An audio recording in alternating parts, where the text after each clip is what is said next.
Terima kasih buat anugerah-Mu dalam kehidupan kami ya Tuhan. Kami tak perlu takut dan khawatir menjalani situasi apapun di dalam perjalanan kehidupan kami. Karena Tuhan adalah pribadi yang setia. Sekali-kali tak pernah meninggalkan dan membiarkan kami berjalan sendirian. Biar kami terus senantiasa berjalan di dalam anugerah-Mu, menempel, melekat Tuhan di dalam kasih setia Tuhan. Seperti ranting itu, biarkan kami terus menempel pada pokok anggur yang benar, yaitu Yesus sendiri. Supaya kami terus bertumbuh, menghasilkan buah untuk kemuliaan bagi nama-Mu ya Tuhan. Terima kasih kami tahu Engkau hadir di tengah-tengah ibadah ini. Terima pujian penyembahan kami menjadi ekspresi bagaimana kami mengasihi, mengagumi, menghormati dan mencintai Engkau ya Tuhan. Sebentar kami akan mendengar firman-Mu, berikan hikmat kami ya Roh Kudus. Supaya kami bisa paham dan mengerti apa yang menjadi maksud Tuhan. Dan kami pegang dan lakukan itu di dalam kehidupan kami setiap hari. Supaya kami didapati menjadi orang yang bijaksana. Yang membangun hidup kami di atas fondasi yang tak tergoyahkan. Di atas fondasi yang solid. Yaitu firman-Mu sendiri. Lawat kami, jamah kami. Baik kami yang ibadah onsite maupun yang live streaming. Dimanapun kami berada ya Tuhan. Kami kembalikan semua pujian, hormat, kemuliaan hanya bagi nama-Mu saja. Di dalam nama Tuhan Yesus kita yang siap terus berjalan dalam kasih karunia Tuhan. Yang setuju katakan bersama-sama haleluya. Amin. Kasih tepuk tangan sorak-sorai bagi Tuhan sekali lagi. Puji Tuhan. Silakan duduk kembali dalam hadirat Tuhan, Bapak Ibu Saudara. Senang bisa beribadah minggu kembali bersama Anda semua. Saya yakin kita semua berada dalam kasih anugerah Tuhan sampai hari ini. Dan sebelum saya menyampaikan firman Tuhan, sepanjang hari ini saya menyampaikan mengenai doa. Ada video singkat merupakan profil daripada salah satu satelit yang termuda atau yang terbaru kita rintis di regional Jawa Tengah dan DIY. Yaitu di kota Purwokerto sebagai salah satu bagian daripada perjalanan kita menyelesaikan visi 2030-300. Jadi kalau Bapak Ibu Saudara punya saudara keluarga ada di kota Purwokerto atau sekitarnya bisa hubungi kami. Supaya kami bisa muridkan bersama-sama sehingga menjadi bagian daripada penyelesaian visi Tuhan 2030-300. Sebentar kita akan saksikan video sebagai berikut.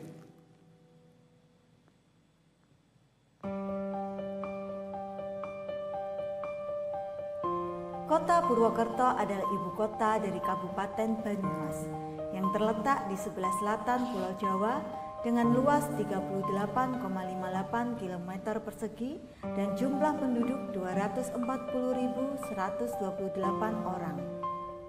Di kota ini telah berdiri satelit GMS yang dimulai dengan 1 CG yang beranggotakan 4 orang yang merindukan adanya gereja Mawar Sharon.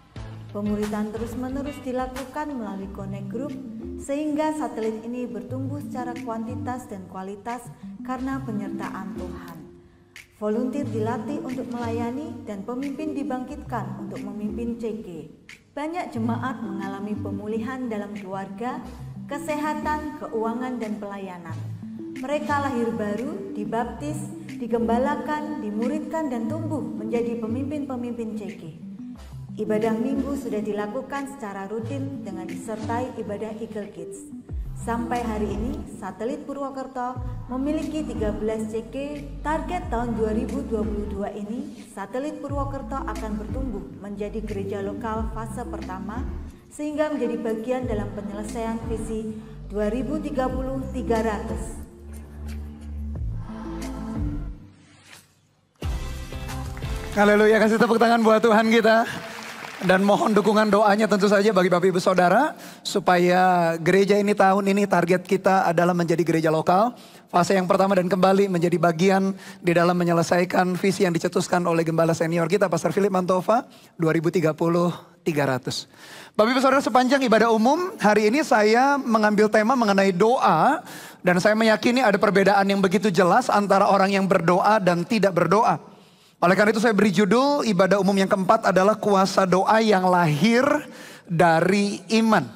Dan berikut adalah menu firman Tuhan sepanjang ibadah umum hari ini.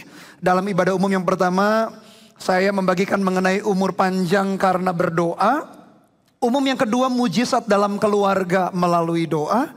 Umum yang ketiga berbuah dalam masa sukar karena doa. Umum yang keempat kuasa doa yang lahir dari iman. Dan umum yang terakhir, umum kelima adalah doa untuk meraih kemenangan. Bapak Ibu Saudara, kalau kita berkonsultasi, konseling entah dengan gembala kita, entah dengan full timer, atau dengan pemimpin connect group. Lalu kita diberikan saran-saran praktis sesuai dengan firman Tuhan. Lalu di akhirnya biasanya ditutup dengan nasihat ini, Pak, Bu, jangan lupa berdoa. Jangan abaikan atau anggap enteng, anggap remeh nasihat mengenai doa. Lalu kita berpikir, kalau nasihat cuma doa, saya tahu Pastor Bennett. Pertanyaannya kalau kita tahu, kita lakukan atau tidak? Lalu kita mungkin menjawabnya, kita lakukan. Kalau kita sudah lakukan, berapa tekun atau berapa lama kita berdoa? Karena Yesus sendiri juga mengajar kepada orang banyak waktu itu, kalau berdoa itu tidak boleh jemu-jemu. Dan saya meyakini ada perbedaan yang begitu jelas atau signifikan antara orang-orang yang berdoa dengan orang-orang yang tidak berdoa. Dan Alkitab kita mencatat dengan begitu banyak baik kisah, baik prinsip, baik nilai mengenai doa yang hari ini juga kita akan belajar bersama-sama. Mari buka Alkitab kita di dalam kitab Yakobus pasal yang kelima, ayat yang ke-13 sampai ayat yang ke-20. Mari kita perhatikan bersama-sama apa nasihat firman Tuhan bagi kita.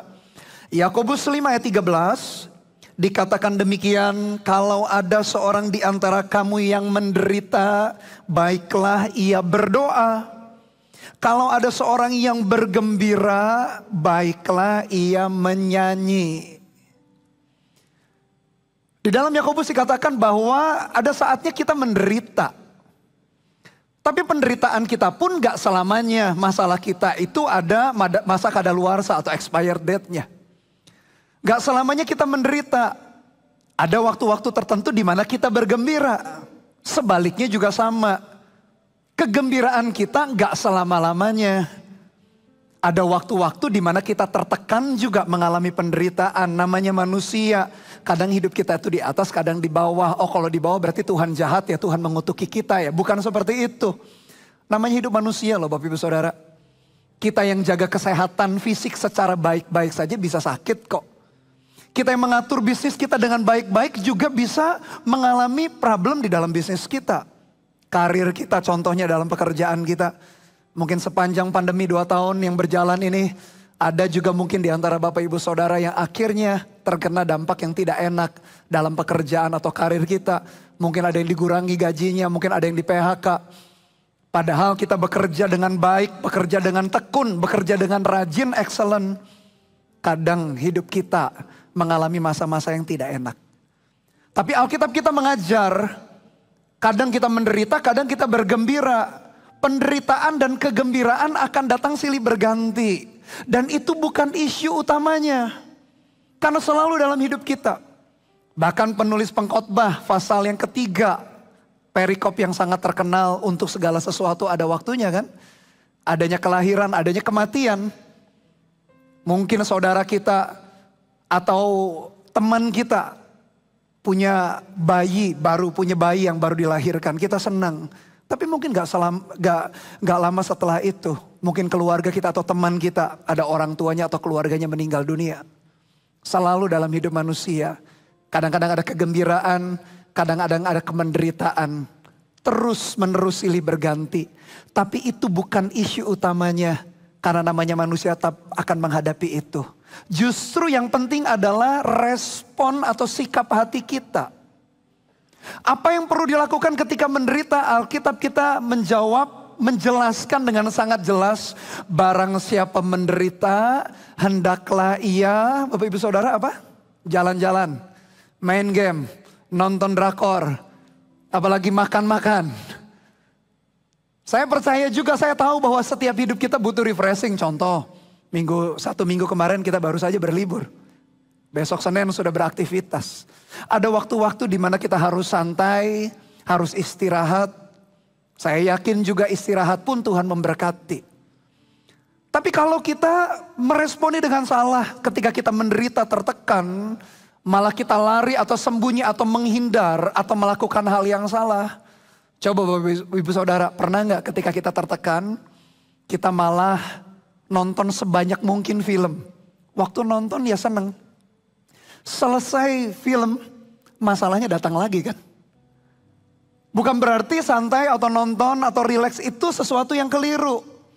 Tetapi kita perlu perhatikan, bagaimana menyikapi. Karena penderitaan, kegembiraan akan datang silih berganti dalam hidup kita. Saya seminggu sekali setiap hari Senin, karena hari Senin jam liburnya full timer. Saya suka lari gunung trail run Bapak Ibu Saudara. Kadang rute long kira-kira 12-13 kilo. Tapi karena naik, nggak sampai puncak gunung sih, tapi ketinggian yang cukup. Mungkin sekitar 2 jam, 2,5 jam. Kadang kita suka bercanda, grup kita, tim kita yang trail run itu yang suka lari gunung.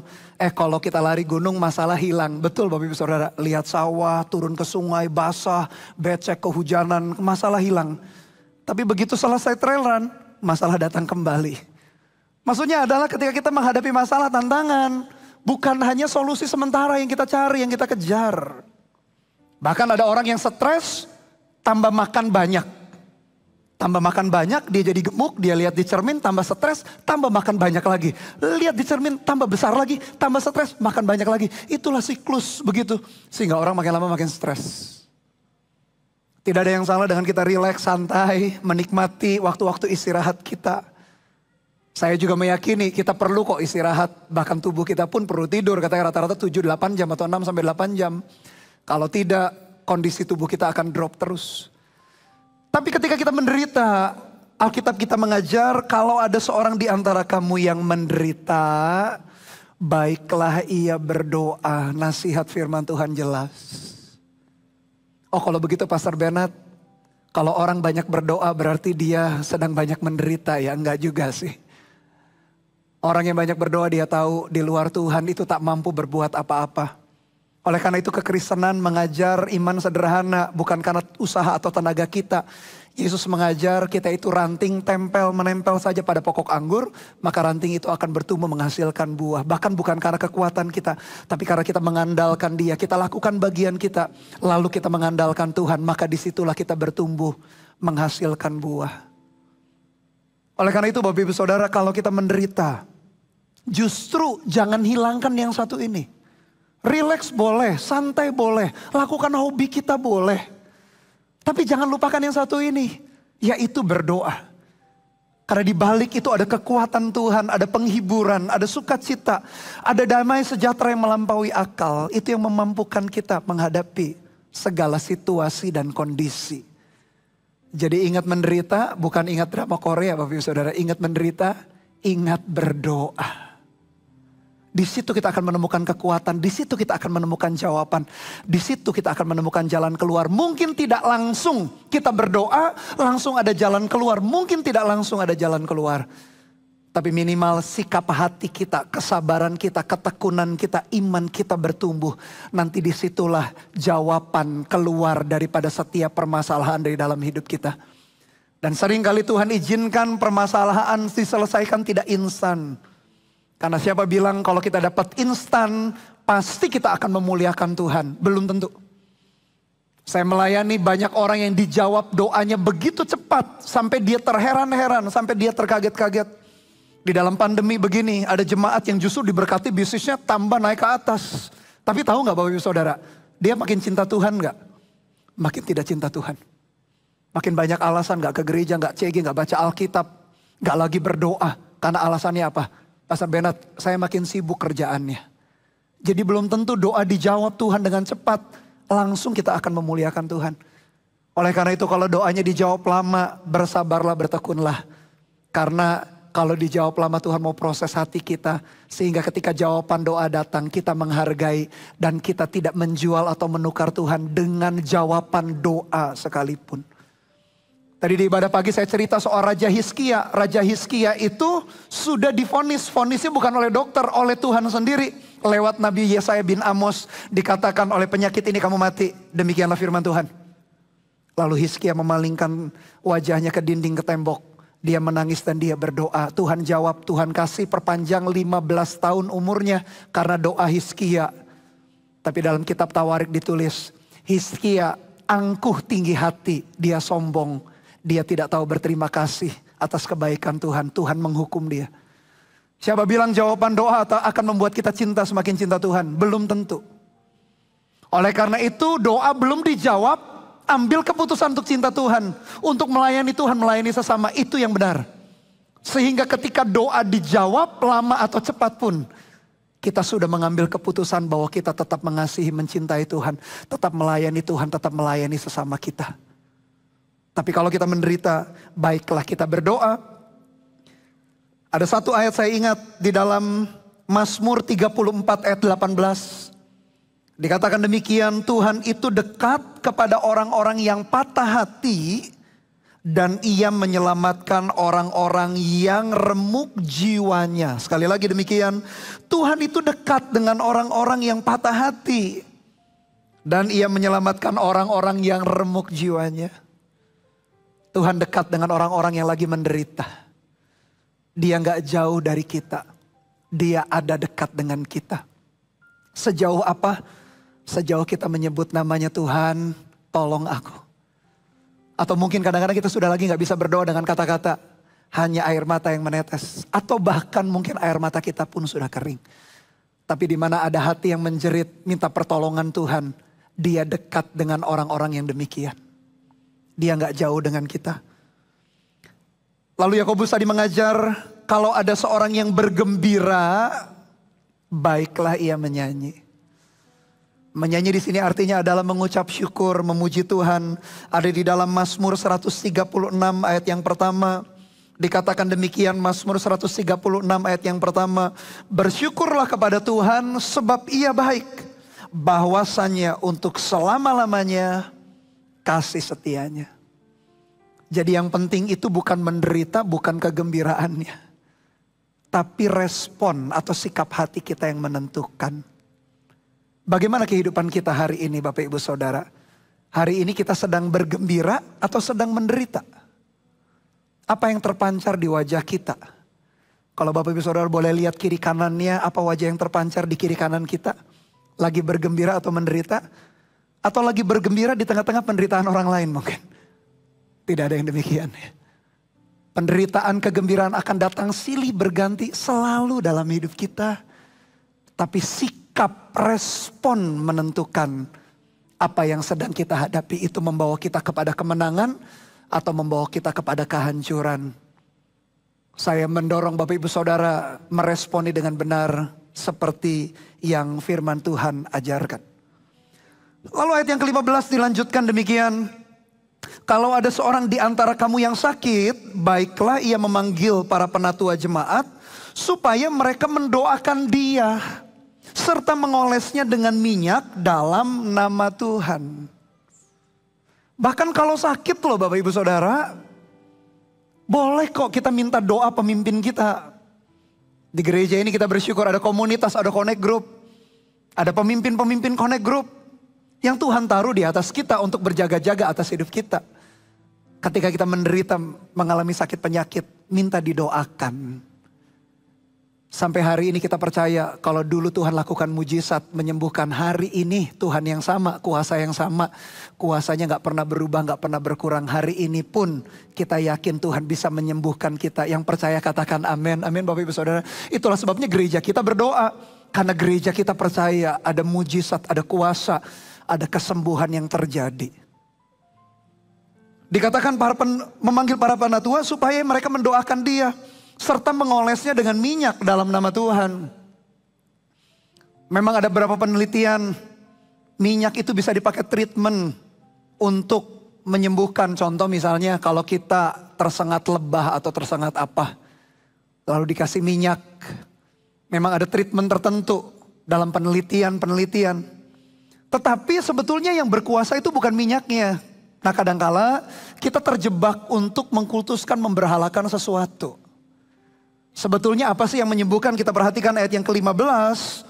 Ini kunci utamanya kembali ke doa. 15 perhatikan. Dan doa yang lahir dari iman akan menyelamatkan orang sakit itu.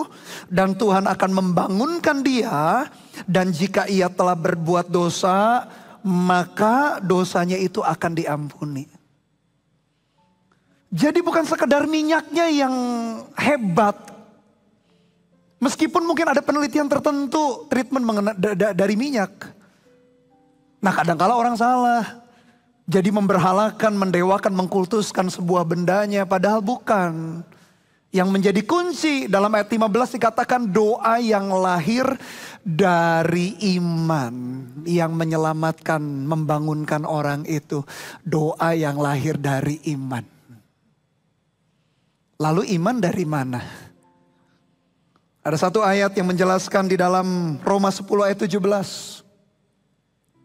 Dikatakan demikian, jadi iman timbul dari pendengaran dan pendengaran oleh firman Kristus. Doa yang lahir dari iman menyelamatkan, menyembuhkan. Nah, imannya dari mana? Iman timbul dari pendengaran. Pendengaran akan apa? Pendengaran akan firman. Jadi Bapak Ibu Saudara, kalau hati kita, kalau telinga rohani kita selalu mencondongkannya kepada firman, kepada apa yang Tuhan katakan, iman itu akan muncul, tumbuh dengan sangat mudah dan subur di dalam hati. Tapi kalau kita condongnya kepada gosip, kepada hal-hal yang bersifat pahit, jengkel, susah muncul iman dalam hati. Meragukan iya. Dengar khotbah kayak gini, nggak mungkin. Bohong, mustahil. Itu karena hati kita tidak terbiasa dicondongkan untuk mendengarkan firman.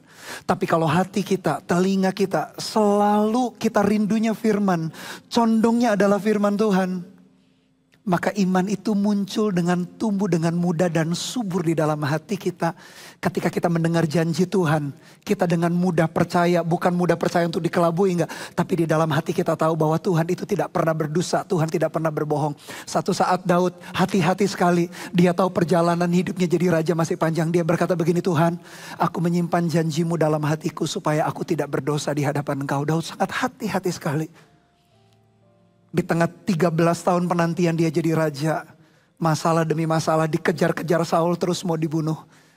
Dia hati-hati berkata, Tuhan, aku simpan janjimu dalam hatiku supaya aku tidak berdosa di hadapan Engkau. Orang yang hatinya, orang yang telinga rohaninya selalu condongnya pada firman, selalu yang dia ingat firman, iman dengan mudah muncul. Satu kali ada pemimpin kan bangsa Israel, Yosua menggantikan kepemimpinan Musa kan. Satu saat Kaleb datang usia 85 tahun. Lalu Kaleb berkata kepada Yosua, masih ingat tidak firman Tuhan yang disampaikan oleh Musa waktu usianya 40 tahun. Bayangkan Bapak Ibu Saudara, 45 tahun ingatnya firman janji Tuhan loh. Kalau kita ditanya yang kita ingat puluhan tahun apa? Kepahitan, kejengkelan, kekecewaan. Oh, orang itu ngerjain aku, orang itu nipu, orang itu. Yang kita ingat seringkali adalah hal-hal yang buruk mengenai seseorang. Tapi Kaleb ketika berhadapan dengan Yosua, dia berkata, masih ingat tidak firman yang diucapkan Tuhan lewat perantaran hambanya Musa. Padahal sudah 45 tahun yang lalu. Tapi janji itu disimpannya dalam hati. Lalu Yosua berkata, iya. Akhirnya Kaleb diberikan tanah perjanjiannya, tanah warisannya untuk sukunya. 45 tahun yang dia ingat. Dia simpan janji Tuhan. Dia simpan firman Tuhan. Apa yang kita ingat, apa yang kita simpan di dalam hati. Hati kita ruangannya terbatas. Jangan diisi sampah Bapak Ibu Saudara. Jangan diisi segala sesuatu yang merusak hati kita. Merusak hidup kita. Pahit, kepahitan, kejengkelan, kekecewaan, kebimbangan, keraguan, dosa. Itu yang kita isi. Penuhlah hati kita. Padahal Amsal 4 ayat 23 dikatakan, jagalah hatimu dengan segala kewaspadaan. Karena dari situlah terpancar kehidupan. Salah satu versi yang lain saya suka ini. Dikatakan demikian, lebih daripada apapun juga jagalah hatimu. Karena dari hatilah ditentukan batas-batas kehidupan. Jadi panjang, lebar, dalam dan tingginya hidup kita ditentukan oleh hati kita. Tapi kalau hati kita sudah diisi dengan hal-hal yang sampah, hal-hal yang merusak, menjatuhkan, tak heran iman itu susah bertumbuh dengan subur dalam hati kita. Tetapi doa yang lahir dari iman akan menyelamatkan, akan membangunkan dia. Iman dari mana? Iman timbul dari pendengaran. Bersyukurlah di gereja Mawar Sharon. Firman Tuhan menjadi hal yang sangat dicintai oleh kita. Kita diajari firman di ibadah minggu. Kita membahas firman ketika di dalam connect group. Kita diajari saat teduh pribadi. Ada aplikasi I Love My Bible kan. Kita diajari merenungkan firman. Setiap hari pokoknya ketemunya firman Tuhan, dan firman Tuhan. Supaya iman tumbuh dengan subur di dalam hati yang demikian. Karena doa yang lahir dari iman akan menyelamatkan, akan membangunkan dia. Saya ingat sebuah kisah seorang wanita 12 tahun sakit pendarahan, cerita yang sangat terkenal. Saya bacakan sedikit bagian saja mengenai itu. Markus 5 ayat 25 sampai 29. Dikatakan demikian, adalah di situ seorang perempuan yang sudah 12 tahun lamanya menderita pendarahan. Perhatikan, ia telah berulang-ulang diobati oleh berbagai tabib sehingga telah dihabiskannya semua yang ada padanya, namun sama sekali tidak ada faedahnya. Malah sebaliknya kondisi atau keadaannya makin memburuk.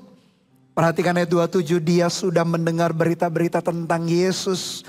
Maka di tengah-tengah orang banyak itu yang mendekati Yesus dari belakang dan menjamah jubahnya. Sebab katanya, asal ku jamah saja jubahnya, aku akan sembuh. Seketika itu juga berhentilah pendarahannya dan ia merasa bahwa badannya sudah sembuh dari penyakitnya. Wanita yang sudah gak punya pengharapan. Kekuatan, tenaganya, hartanya semua sudah habis. Kesana sini coba pengobatan tapi gak sembuh. Tapi puji Tuhan, dia selalu mendengar berita tentang Yesus. Yesus menyembuhkan, mencelikan orang buta, membuat orang timpang, orang lumpuh berjalan. Orang kusta ditahirkan. Mendengar segala sesuatu mengenai Yesus. Tahiran iman timbul. Dan ada ide ya. Dia asal ku jamah saja jubahnya aku akan sembuh. Padahal Yesus itu sedang tergesa-gesa. Mau mendoakan anak seorang kepala rumah ibadat yang namanya Yairus yang sedang sakit keras. Di tengah jalan diinterupsi. Seolah-olah tidak ada dalam schedule atau agendanya Tuhan Yesus. Tapi iman yang demikian menyelamatkan, menyembuhkan. Dan doa yang lahir dari iman tadi kalau kita perhatikan kembali dalam Yakobus ayat yang ke-15. Doa yang lahir dari iman akan menyelamatkan orang sakit itu. Dan Tuhan akan membangunkan dia. Dan jika ia telah berbuat dosa, maka dosanya itu akan diampuni. Jadi kalau iman kita bertumbuh dan kita berdoa, bahkan bukan hanya urusan fisik saja yang diselesaikan. Bahkan sampai urusan kekekalan dosanya diampuni. Oleh karena itu loh Bapak Ibu Saudara, Tuhan sudah kasih fasilitas yang namanya doa. Doa bukan hanya mengurusi atau menyelesaikan masalah kita secara fisik saja. Pekerjaan kita, kesehatan fisik kita, keuangan kita, pelayanan kita, atau segala sesuatu yang bersifat sementara saja. Tapi bahkan berujung menentukan kekekalan dalam hidup kita. Dikatakan dosanya pun diampuni. Itulah kekuatan doa. Jangan anggap enteng. Jangan anggap remeh. Jangan anggap kita sudah tahu mengenai nasihat, mengenai doa. Kalau sudah tahu lakukan, kalau sudah lakukan dengan tekun. Jangan jemu-jemu, terus lakukan.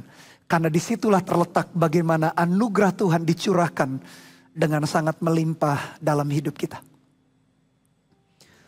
Lalu ayat yang ke-17 kembali kita perhatikan. Ayat 16, Bapak Ibu Saudara, Yakobus pasal 5 tadi ayat yang ke-16.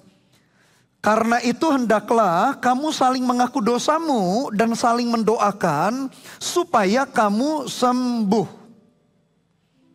Saling mengaku dosa maksudnya press conference. Upload di media sosial, bukan. Masih ingat Yesus satu ketika ditanya sama murid-muridnya. Guru ajari kami berdoa, lalu Yesus mengajar doa yang dikenal oleh kita, doa Bapa kami. Lalu ada kata-kata, ada kalimat begini, ampunilah akan kesalahan kami sama seperti kami juga mengampuni orang yang bersalah kepada kami. Lalu Yesus mengajar, kalau kamu gak mau ngampuni kesalahan orang, kesalahanmu juga gak diampuni. Saling mengaku dosa itu belajar melepaskan pengampunan buat orang lain. Kalau pasangan kita menjengkelkan anak kita, mertua, menantu, besan kita atau siapapun, menjengkelkan atau melukai hati kita, lepaskan pengampunan. Jangan disimpan kepahitan itu, jangan dipegang. Selesaikan di dalam hati kita. Hati kita perlu beres. Kalau itu sudah terjadi, saling mendoakan supaya kamu sembuh. Di sini kita belajar, berarti kalau kita ingat kembali dari tadi ayat 13. Ayat 13 dikatakan barang siapa menderita baiklah ia berdoa. Berarti berdoa diri sendiri. Ketika kita berdoa sendiri Tuhan jawab. Lalu yang kedua, kalau sakit, minta pemimpin kita mendoakan. Berarti pemimpin kita ketika berdoa dijawab. Doa sendiri dijawab. Pemimpin kita juga ketika berdoa dijawab. Lalu yang ketiga, Yakobus mengajar saling mendoakan di antara jemaat. Itu pun dijawab loh Bapak Ibu Saudara. Mau kita berdoa sendiri, Tuhan jawab. Mau didoakan pemimpin, Tuhan jawab. Mau saling mendoakan sesama jemaat, Tuhan jawab. Pokoknya siapapun yang berdoa, asal doa yang lahir dari iman. Mau doa sendiri, mau doa orang lain. Mau sesama anggota CG mendoakan, mau pemimpin kita mendoakan. Pokoknya bukan siapa yang berdoa, tapi bagaimana atau sikap hati orang itu berdoa.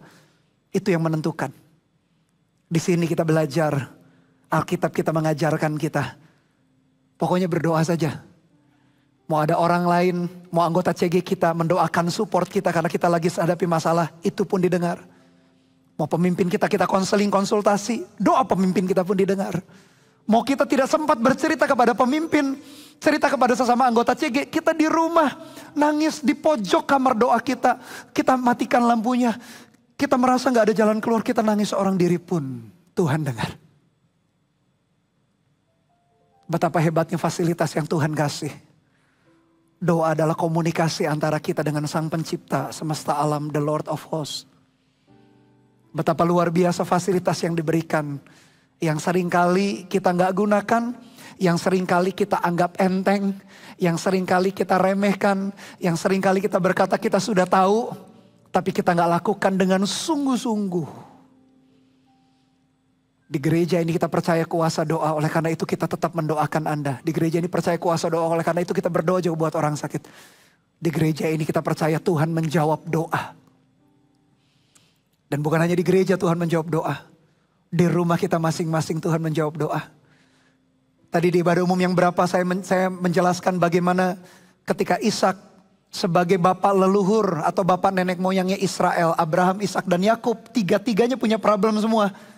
Gak bisa punya anak. Semuanya mandul semua. Heran ya. 3 nenek moyangnya Israel kompak.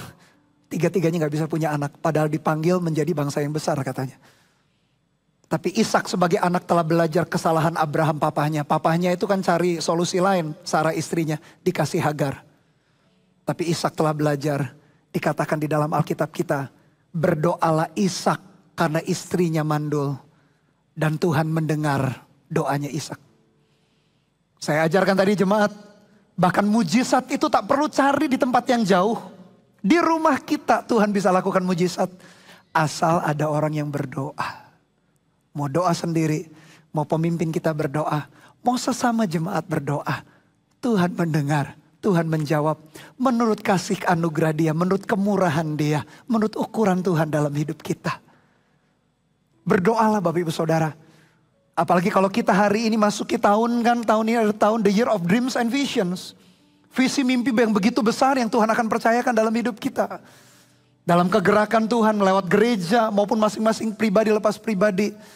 Oh tanpa berdoa Bapak Ibu Saudara, saya rasa kita gak akan pernah nyampe di dalam penggenapan visi dan mimpi dari Tuhan. Hanya ngandalkan kekuatan kita, hanya ngandalkan hikmat kita, gak akan pernah sampai. Tapi ketika kita mengandalkan Dia di dalam doa-doa kita kepada Dia. Bukan hanya problem masalah diselesaikan. Tapi kita bisa menyelesaikan kehendak Tuhan dan rencana Tuhan. Lewat kehidupan kita bisa menyelesaikan rencana kehendak Tuhan. Kita bisa membawa orang-orang mengenal Tuhan di dalam perjalanan hidup mereka. Bahkan bukan hanya saja kita yang diberkati. Bukan saja kita yang dipulihkan. Itu terlalu sedikit, terlalu kecil. Tapi Tuhan pakai kita untuk membawa orang-orang juga mengenal Tuhan. Sama seperti kita pun mengenal Dia. Ayat yang ke-16 sekali lagi. Karena itu hendaklah kamu saling mengaku dosamu. Bereskan di hati maksudnya. Dan saling mendoakan supaya kamu sembuh. Lalu dikatakan kalimat berikutnya, doa orang yang benar. Ini ayat yang begitu terkenal. Bila dengan yakin didoakan, sangat besar kuasanya. Doa orang benar. Bagaimana kita bisa benar? Alkitab kita mencatat bagaimana kita benar. Yang pertama, dikatakan Yesus, aku adalah jalan dan kebenaran dan hidup. Bagaimana kita bisa benar? Ikuti teladan Yesus. Dalam Alkitab kita dicatat kisah bagaimana Yesus meresponi apa pikiran, perasaan, perkataan, perbuatannya. Ketika kita mengikuti jejak kaki langkah daripada Yesus, kita sedang berjalan di dalam kebenaran. Karena Yesus berkata, aku adalah jalan dan kebenaran dan hidup.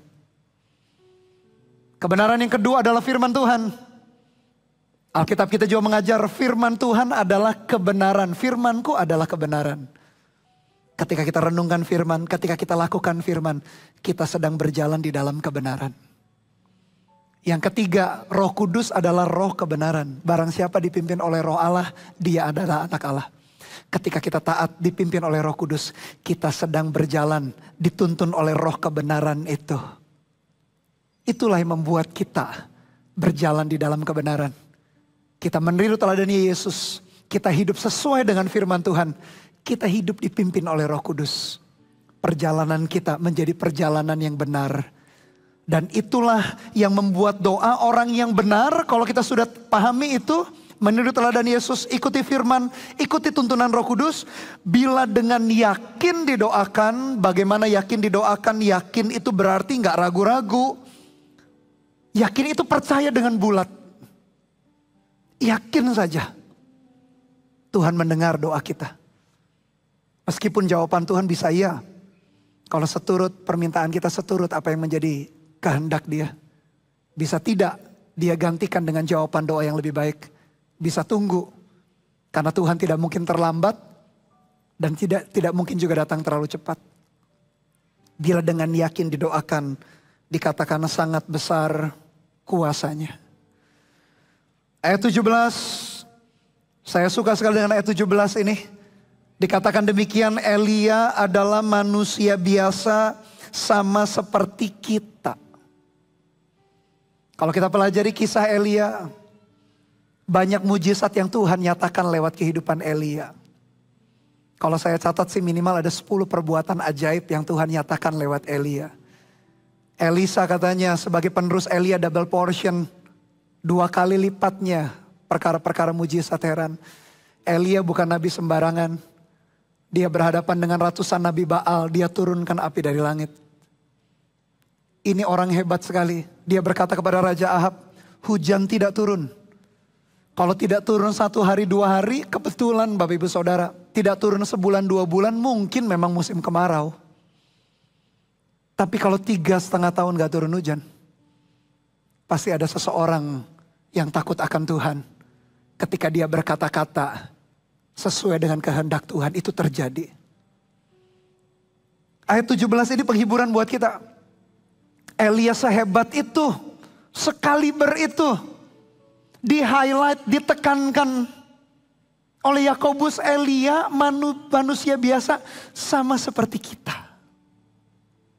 Lalu bedanya apa? Dan ia telah bersungguh-sungguh berdoa. Bedanya itu, ia bersungguh-sungguh berdoa. Manusia biasanya sama kayak kita. Makannya sama-sama perlu karbohidrat, perlu protein, perlu vitamin dan mineral. Kayak kita, seperti kita. Tapi bedanya dia sungguh-sungguh berdoa.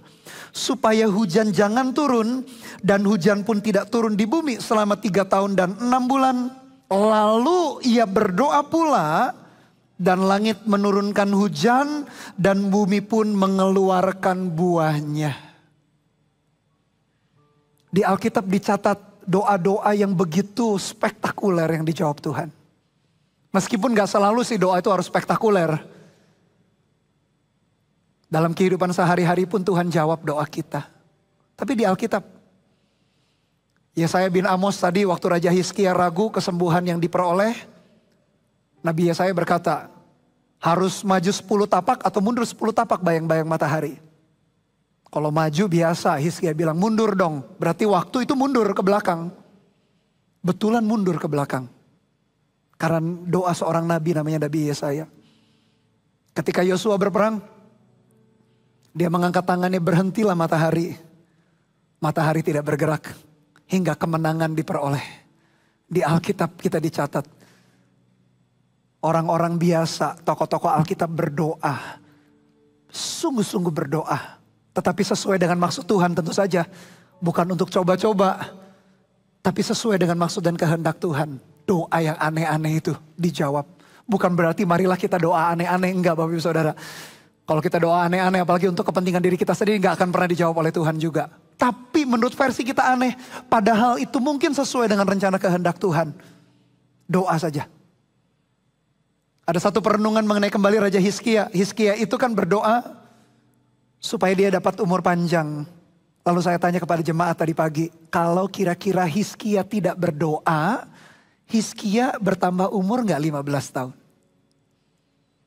Saya merenung, menurut saya kalau Hizkia gak berdoa, Tuhan gak kasih 15 tahun. Ya betul, akan mati sesuai dengan apa yang sudah ditetapkan. Bukan berarti Tuhan pelin-pelan, karena dilihat dari sudut pandang kekekalan. Paulus berkata kalau mati keuntungan berarti bersama dengan Tuhan, tak usah lagi menderita. Kalau hidup berarti bekerja memberi buah. 15 tahun yang Tuhan tambahkan kepada Hizkia berarti terus bekerja menghasilkan buah. Saya renungkan kalau Hizkia tak minta, tak dijawab, tak dikasih 15 tahun. Karena Tuhan sudah berkata Hizkia akan mati dengan penyakit itu. Tapi karena dia berdoa, dia minta. Ketika kita berdoa kita minta sesuatu. Bukan untuk memuaskan hawa nafsu kita. Untuk menyelesaikan kehendak Tuhan. Bahkan seolah-olah doa yang aneh, yang sukar. Tuhan jawab, Tuhan nyatakan kemuliaannya. Tapi kembali kalau doa dijawab Tuhan, jangan tukarkan Tuhan dengan jawaban doa itu. Kalau kita diberkatinya, kalau kita dibuatnya umur panjang. Kalau kita dibuatnya mempunyai banyak pengaruh. Pakailah jawaban doa itu untuk selesaikan kehendak dan rencana Tuhan. Supaya orang kenal Tuhan, beritakan Injil, jadi kesaksian. Itu tujuan akhirnya. Supaya seseorang diselamatkan atau banyak orang diselamatkan. Karena banyak juga cerita di dalam Alkitab, doa dijawab, malah orangnya gak tahu kemana. Meninggalkan Tuhan. Nah, ayat 18 lalu ia pun berdoa pula dan langit menurunkan hujan. Dan bumi pun mengeluarkan buahnya. Ayat 19-20, saudara-saudaraku, jika di antara kamu yang menyimpang dari kebenaran dan ada seorang yang membuat dia berbalik, ketahuilah bahwa barang siapa membuat orang berdosa berbalik dari jalannya yang sesat, ia akan menyelamatkan jiwa orang itu dari maut dan menutupi banyak dosa. Dari perikop mengenai doa yang diajarkan Yakobus, ada 3 aplikasi sederhana yang saya dorong kita semua melakukannya. Yang pertama, teruslah berdoa di dalam masa penantian atau dalam masa kita berjalan menuju penggenapan visi dan mimpi dari Tuhan. Teruslah berdoa. Yang kedua, penuhi hati dan pikiran dengan firman Tuhan. Karena iman timbul dari pendengaran oleh firman Kristus. Supaya iman tumbuh dengan mudah dan subur dalam hati kita. Dan yang ketiga, menjadi orang benar. Jadi orang benar gimana caranya? Ikuti teladan Yesus, dia adalah jalan dan kebenaran. Penuhi hati kita dengan firman, karena firman-Ku adalah kebenaran, kata Tuhan. Dan ikuti tuntunan pimpinan Roh Kudus, karena Roh Kudus adalah roh kebenaran. Kalau kita jadi orang benar, dengan yakin kita berdoa, kuasa doa sangat besar, kata firman Tuhan. Lakukan itu Bapak Ibu Saudara bersama-sama. Dan lihat, kita akan melihat penggenapan visi dan mimpi daripada Tuhan. Digenapi sepanjang tahun 2022 ini. Yang setuju dan percaya sekali lagi kasih tepuk tangan buat Tuhan kita. Haleluya, mari kita tundukkan kepala kita berdoa. Saya undang pelayan praise and worship, mari maju ke depan. Tuhan, meteraikan firman-Mu dalam hati kami. Firman-Mu mengajar kalau kami menderita, baik kami berdoa. Ketika kami bergembira, baiklah kami menyanyi. Bukan kegembiraan atau penderitaan yang jadi isu utama. Tapi bagaimana kami meresponi yang benar. Karena kegembiraan penderitaan akan datang silih berganti dalam hidup kami. Tapi bagaimana respon kami. Bahkan ketika kami berdoa, bukan untuk memuaskan hawa nafsu kami. Tapi supaya kami bisa selesaikan rencana dan kehendak Tuhan. Dan pada akhirnya Tuhan, banyak orang bisa mengenal Tuhan. Lewat hidup kami sebagai anak-anak Tuhan. Nyanyikan lagu ini bersama-sama dari awal, katakan. Saat ku tak mampu berharap, kekhawatiran menghimpit jiwaku, kekuatanku datang darimu, memampukanku kembali berharap. Ajarku mengenal hatimu, dan percaya jalanmu lah yang terbaik. Di kelemahan kuasamu sempurna, Kau Allah yang tak akan tinggalkan. Katakan dengan iman kita, ku percaya Engkau bekerja buat kebaikanku, walau belum ku melihat, namun kuasamu sempurna. Katakan dengan iman kita, ku percaya, ku percaya, pasti Tuhan bukakan jalanku di waktumu yang terbaik, surut kehendakmu. Mari kita bangkit berdiri sama-sama, ulangi dari awal. Katakan, ajarku mengenal hatimu Tuhan, ajarku mengenal hatimu, dan percaya jalanmu lah yang terbaik. Di kelemahan kuasamu sempurna, Kau Allah yang tak akan tinggalkan. Ini iman kami kepadamu Tuhan. Ku percaya Engkau bekerja buat kebaikanku, walau belum ku melihat, namun kuasamu sempurna. Katakan dengan iman, ku percaya, ku percaya, pasti Tuhan bukakan jalanku.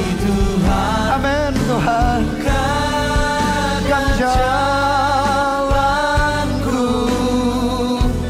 di waktumu yang terbaik, surut kehendakmu. Katakan sekali lagi, ku percaya. Ini iman percaya kami. Ku percaya Engkau bekerja buat kebaikanku, walau belum ku melihat, namun kuasamu sempurna. Haleluya. Ku percaya pasti Tuhan bukakan jalanku di waktumu yang terbaik, surut kehendak. Mari kita sembah Tuhan. Horalana masyikaralana matakarala. Angkat hati kita, angkat doa-doa kita. Oralana masyakaralana matakaralana, oralana masyakaralana matakaralana. Tuhan, dulu Engkau menjawab doa, hari ini Engkau menjawab doa, sampai selama-lamanya Engkau menjawab doa ya Tuhan. Tuntun umat-Mu dalam kasih setia-Mu. Oralana masyakaralana kiaralana koralana masyaralana marala. Haleluya. Kami angkat hati dan iman percaya kami hanya padamu ya Tuhan. Horalana masyukuri rada batakaralana mo kiarada basyana matakaralana me. Horalana masyikarala nutu korana matakaya nitepe karala koralana matakaya nibo. Kami angkat hati kami, iman kami percaya kami kepadamu. Doa orang benar bila dengan yakin didoakan sangat besar kuasanya. Doa yang lahir dari iman akan menyembuhkan, akan menyelamatkan.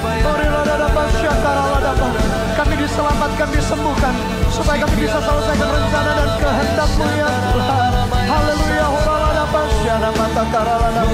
Angkat hati yang lemah, angkat iman yang lelah Tuhan. Kuatkan yang tak berdaya.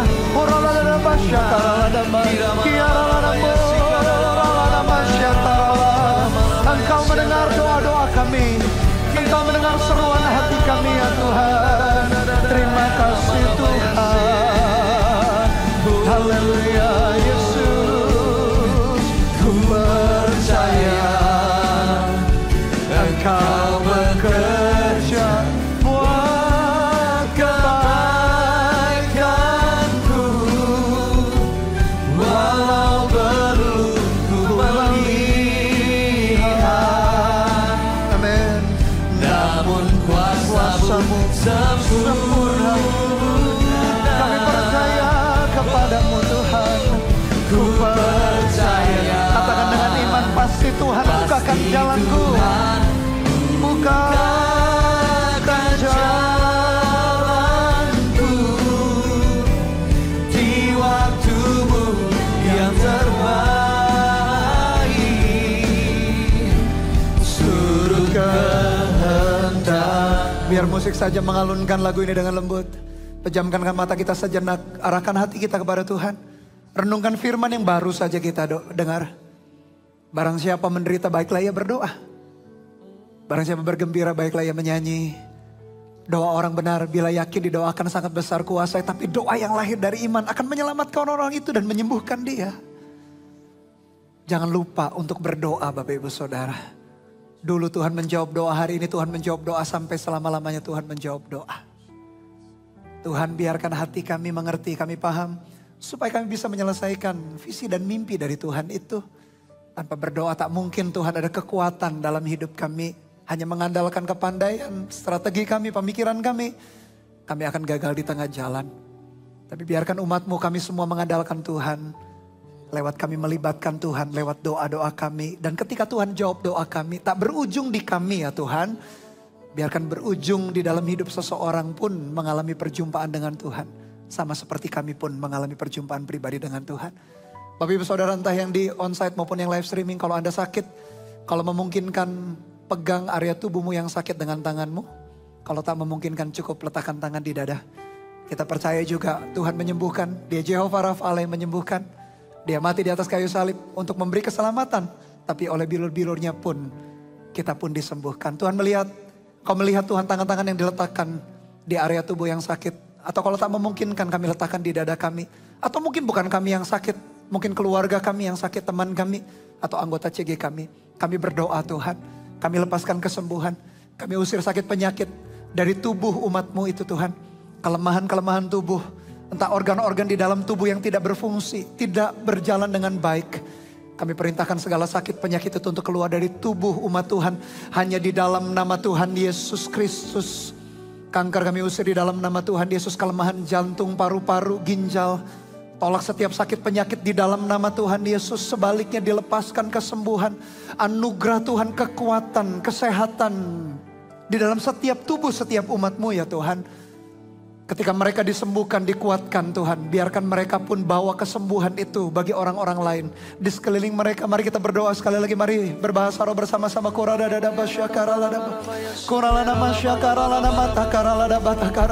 Kau sembuhkan yang onsite, yang live streaming Tuhan. Kuasa-Mu bekerja di tengah-tengah kami. Engkau mendengar doa, Engkau menyembuhkan Tuhan. Dulu, sekarang, selamanya kuasa-Mu tak berubah. Sembuhkan yang sakit Tuhan di dalam nama Tuhan Yesus. Lepaskan yang terikat Tuhan di dalam nama Tuhan Yesus. Kalau kami gak sakit tapi kami teringat keluarga kami sakit, sembuhkan mereka juga. Anugerah-Mu melimpah.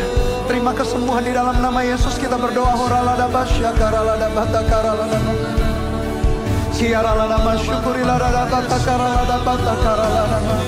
Tuhan, Engkau menjawab doa-doa umat-Mu ya Yesus. Haleluya.